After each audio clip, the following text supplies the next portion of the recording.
Assalamualaikum warahmatullahi wabarakatuh.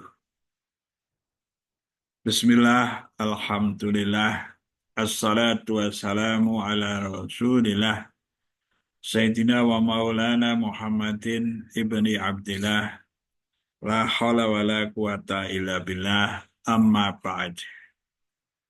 Para pemirsa yang budiman, semoga semua sehat, semua selamat, aman, bahagia bersama keluarga, serta senantiasa mendapat perlindungan dari Allah dan semua hajat yang baik dikabulkan oleh Allah.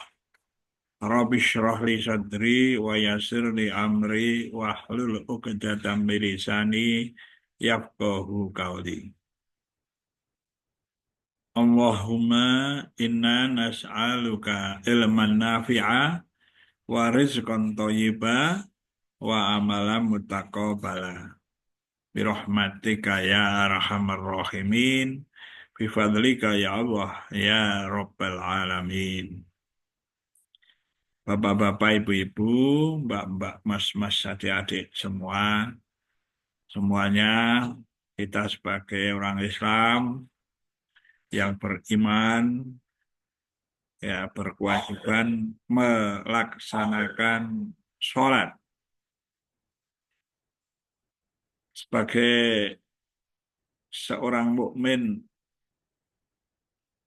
Mestinya sholat itu khusyuk, tapi sulit juga ya untuk bisa khusyuk. Ya. A'udzu billahi minasyaitonir rajim. Qad aflahal mu'minun alladzina hum fi salatihim khashi'un. Beruntung orang-orang mukmin, orang-orang beriman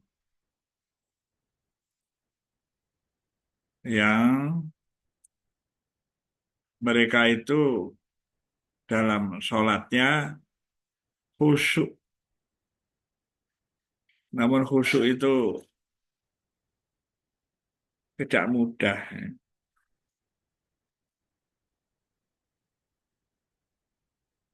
Sayyidina Ali, sahabat Rasulullah, itu waktu sholat juga tidak bisa khusyuk. Ada suatu kisah pertanyaan orang Badui, ya bisa mewakili sebagian besar Muslim lainnya yang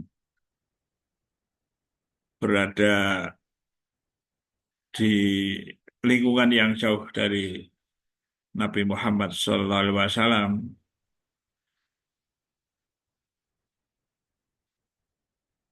ingin atau bertanya berkaitan dengan sholat, apa yang bisa diterima oleh Allah itu yang bagaimana.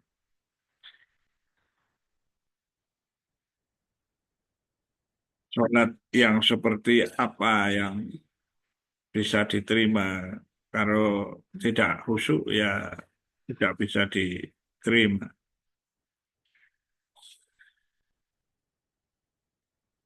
Pertanyaan ya, orang Badui itu berkaitan dengan supaya sholat itu khusyuk.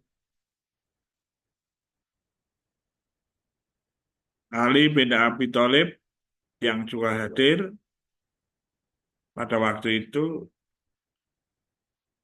ya kalau tidak khusyuk, sholat yang seperti itu tidak akan diterima Allah. Dan Allah tidak akan memandang sholat itu, kata beliau. Mendengar ucapan Ali bin Abi Thalib itu, Rasulullah bersabda, "Wahai Ali, apakah engkau mampu mengerjakan sholat 2 rakaat karena Allah semata tanpa terganggu dengan segala kesusahan, kesibukan, dan bisikan-bisikan yang melalaikan. Jawab Ali bin Abi Thalib, aku mampu melakukan, ya Rasulullah.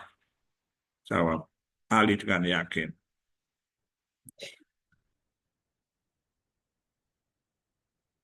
Lalu Rasulullah SAW bersabda, berkata, wahai Ali, jika engkau mampu melakukannya, aku akan memberikan surbanku kepadamu. Engkau bisa memilihnya yang buatan Syam atau Yaman. Ya, kedua surban dari Rasulullah itu berkualitas. Lalu Ali bangkit mengambil air wudhu. Setelah itu melakukan sholat 2 rakaat yang disanggupi. Nah, setelah sholat, Rasulullah bertanya, wahai Abul Hasan dan Husin, bagaimana pendapatmu? Bisakah engkau mengerjakan dengan khusyuk dan sempurna? Sayyidina Ali menjawab, demi kebenaranmu ya Rasulullah. Sungguh, aku telah melakukan rakaat yang pertama tanpa sedikit pun diganggu oleh kesibukan, kesusahan, dan bisikan apapun. Tetapi ketika berada pada rakaat kedua, aku teringat akan janji engkau dan aku membatin seandainya Rasulullah Shallallahu Alaihi Wasallam memberikan surban Yaman itu tentu lebih baik daripada surban Syam itu. Demi hakmu ya Rasulullah, katanya, tidak seorang pun yang dapat mengerjakan sholat 2 rakaat dengan benar-benar murni karena Allah semata. Dan ingatannya selalu terfokus pada Allah. Mendengar itu Rasulullah menjawab dengan penuh kelembutan. Wahai Abu Turab, Abu Turab itu julukan Sayyidina Ali. Ya. Sesungguhnya hal itu terjadi pula dengan yang lain. Sebab khusyuk itu diukur oleh sebatas kesempurnaan manusia. Terpenting ketika pikiran terbawa pada urusan lain, cepat kembalikan pada sholatmu lagi. Rasulullah SAW menambahkan lagi, dalam mengerjakan sholat, memang hendaknya seakan-akan kita mampu melihat dan berbicara dengan Allah. Tetapi kalau tidak mampu, asalkan ingat bahwa Allah melihat kita, itu sudah memadai. Nah, betapa sulitnya untuk menjadi orang yang khusyuk. Ya. Jadi kalau sholat itu wah sudah membayang kemana-mana. Tadinya tidak ingat apa-apa. Gitu. Tiba-tiba kalau sudah sholat, wah itu kuncinya di mana ya? Saya letakkan. Wah, sudah pikiran kemana-mana. Ingat kunci. Kunci rumah, kunci mobil. Atau ingat uangnya yang di mana ya uang itu.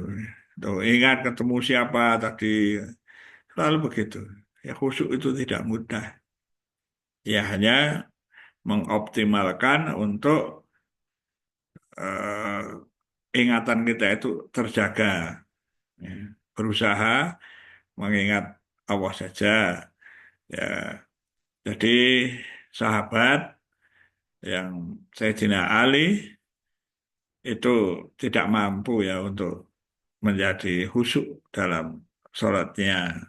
Apalagi yang lain kita tidak khusyuk, tapi kita juga paling tidak ya kalau bisa kita ya menghadap Allah paling tidak Allah sedang menyaksikan kita sholat. Nah, begitu. Begitu namanya khusyuk tidak mudah. Mudah-mudahan kita bisa khusyuk. Ya tentu saja kita selalu mohon pada Allah untuk bisa sholat dengan khusyuk. Ya, sebagaimana di surah Al-Mu'minun, ya surah yang ke-23.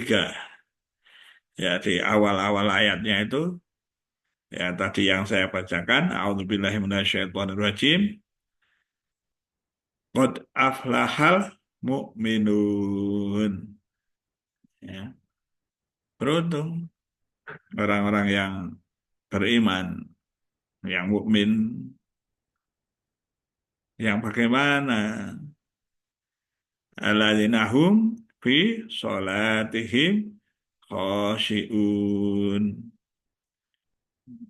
Yang dalam sholatnya itu khusyuk. Sebenarnya masih ada yang lain lagi ya, ya Mas, indikasi dari khusyuk ini dari dari mukmin ya.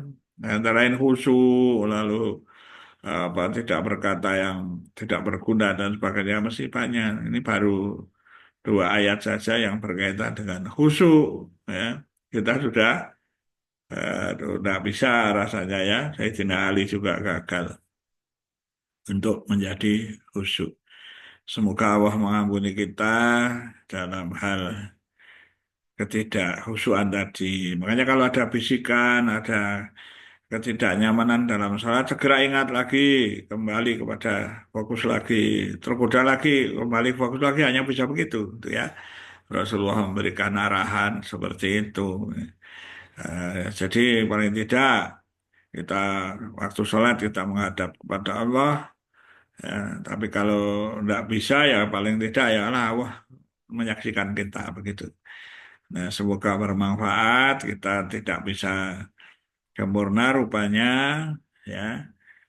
Yang tingkatan sahabat Sayyidina Ali itu juga kurang bisa dalam menjaga khusyuknya.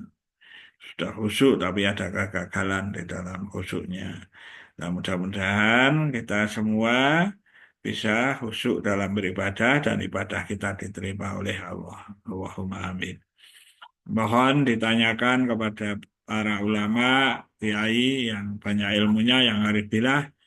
Ya kalau ada salah saya mohon maaf yang sebesar-besarnya. Wallahul muwaffiq ila aqwamit thoriq. Wassalamualaikum warahmatullahi wabarakatuh.